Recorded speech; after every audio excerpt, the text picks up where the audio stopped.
Let's turn now to a story we've been following since October. Families of 4 transgender teens and the 2 doctors who have been treating them, trying to overturn the state's transgender youth care law. Now, they've been making their case to a federal judge, arguing it discriminates against their kids, intrudes on their rights as parents to make medical decisions, and infringes on doctors' rights. THV11's Jalissa Garza has spent the week inside the federal courtroom and joins us with more details as things begin to wrap up. Well, Faith Rowley, this trial started October 17th. It took a pause and picked back up Monday. The parents and doctors working to strike down the ban made their case at the beginning of the trial. This week, it was the state's turn, and they wrapped up their defense today. So let's break down what happened and what happens next.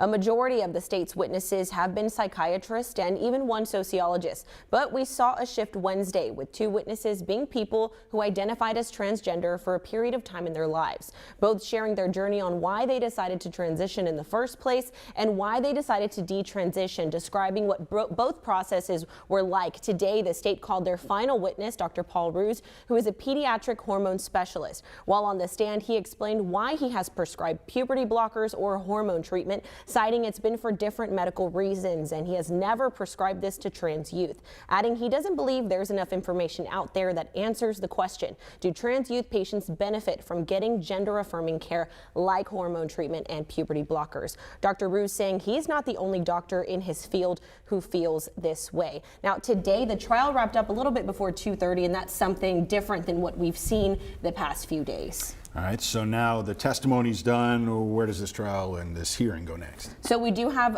one more step. The next step is that both sides need to agree on a post-trial date for those trial briefs. From there, the decision is up to Judge Moody, and we really don't know how long that can take, so still a lot of eyes on this trial and the decision. Probably several months, I think, probably after all of the testimony that they heard. Right, it's a lot to keep up with, too, definitely inside the courtroom.